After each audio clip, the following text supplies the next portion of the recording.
কি গো কদুসের মা, কি কারণে আমার সিরির বিয়া ভাঙা দিলা? হ্যাঁ, তুমি কি কারণে আমার সিরির বিয়া ভাঙা দিলা? এই যে হুন মুস্তিকা, তোর সিরির বিয়া ভাঙার আমার কিসের ঠেকা? হ্যাঁ, আমার কিসের ঠেকা? তোর সিরি হইল কাইলা, তাই তো দেখতে দেখতে মানুষ জায়গা সইলা, বুঝছস? আগে নিজের চিন্তা করো, মাইসে লয়া খালি শুকলি ভালো। হ্যাঁ, কাইলা কাজলের মাড়ি সেরি আমার এক নম্বর খাড়ি, বুঝছো?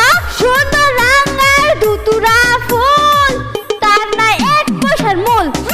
আহা গো, কাইলা বুড়োর ক্ষেতের ফ্যাক, তোর সিরির গলার মাইতে এত বড় গ্যাগ, বুঝছস? হায় হায় হায় হায় রে, এরা কি লইয়া কাজা বাজে রে।